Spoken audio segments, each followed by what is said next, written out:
Hi, everyone. It's Lisa Colon DeLay, and today I'm going to read an article by a hermit. Sister Laurel O'Neal has written an article back in 2016, and I stumbled upon it as I'm looking for desert elders' stories of spiritual mothers and fathers that can strengthen us today. So I want to read that to you, and I hope you enjoy this. Also, there will be links to her page. She's been blogging since 2007 and has a degree in theology. And she is a theologian, a writer, and a hermit. And someone wrote her and said, "Hi, sister. When you write about having the heart of a hermit and moving from isolation to solitude, do you mean that someone comes to this through some form of trauma or serious personal wounding or alienation? Is this necessary? Can a person who has never been hurt or broken develop, quote, heart of a hermit?" And the sister responds, "Hi, and thanks for your questions. When I think of someone with the heart of a hermit, I am thinking of someone who has entered a desert, been stripped and emptied in all the ways a desert does, and learned to depend upon God for her very life, as well as for the meaning of that life. When I speak of God, what I mean, the Christian creed, I mean what the Christian creed means, what the New Testament means, and who Jesus reveals. But I also mean being dependent on the one Tillich called the, quote, ground of being and meaning, unquote, namely a transcendent ground which both surpasses and comprehends our own emptiness and incapacities. And this is the source and guarantor of life and meaning. When I speak of a desert, I mean the literal wilderness we know as deserts. And I also mean any extended situation which demands or forces a person to plumb the depths of their own personal resources, courage, intelligence, creativity, sense of security, personal gifts and talents, sense of self, faith, hope, love, etc. All the things we need to negotiate the world fruitfully and independently. In such a situation, which may certainly include childhood traumatic situations, a person brings all that they have and know to the situation, and over time are emptied or reach the limit of these resources. At the same time, one can, and hopefully will, experience a sense of empowerment one knows comes from beyond themselves, sometimes radically so. When this happens, such a person continues to live with a fresh courage and sense of meaning and hope. They embrace their own weakness honestly, and as they humbly and gratefully accept the life which is received as complete gift in such situations. All kinds of situations result in, quote, desert experiences, unquote. Chronic illness, bereavement, neglect and abusive family life, bullying, loss of employment and residence, abandonment, divorce, war, imprisonment, insecure identity, such as orphans, serious poverty, and many others may be classified this way. Typically, such experiences distance, separate, and even alienate us from others. Example, ties with civil society, our normal circle of friends, and the rhythms of life we are so used to are disrupted and sometimes lost entirely. Two, they throw us back upon other resources and eventually require experiences of transcendence.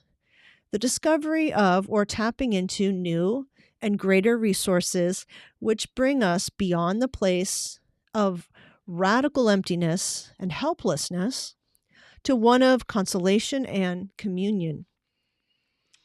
The ultimate and only ultimately sufficient source of transcendence is God.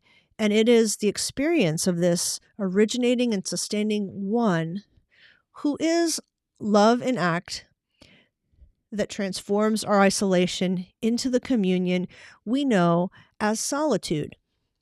Thus, my tendency is to answer your question about the possibility of developing the heart of a hermit, without experiences of loss, trauma, or brokenness in the negative. These experiences open us to the transcendent and, in some unique ways, are necessary for this.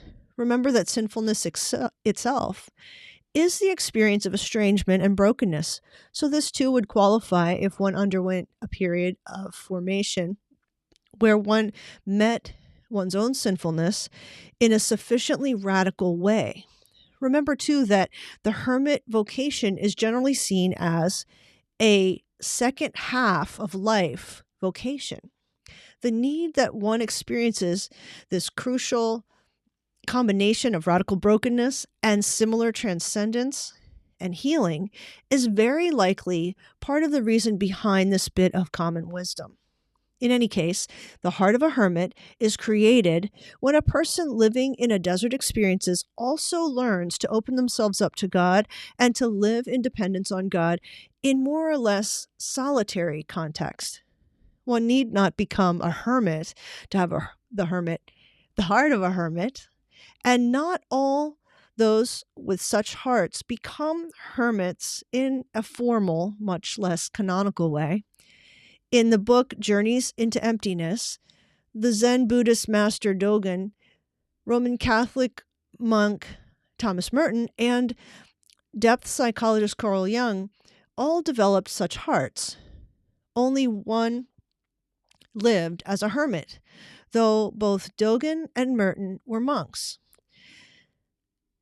As I understand and use the term, these are the hearts of the persons irrevocably marked by the experience and threat of emptiness, as well as by the healing or relative wholeness achieved in solitary experiences of transcendence, and who are now not only loving individuals, but are persons who are comfortable and often immensely creative in solitude.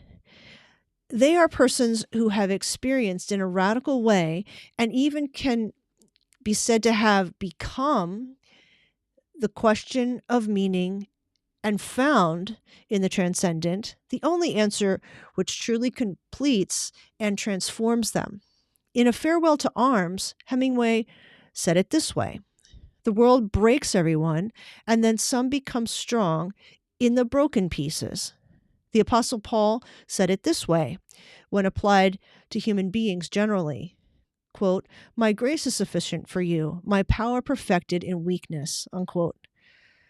Hermit hearts are created when, in a radical experience of weakness, need, yearning, and even profound doubt that will mark her for the rest of her life, she is also transfigured by the experience of God's abiding presence.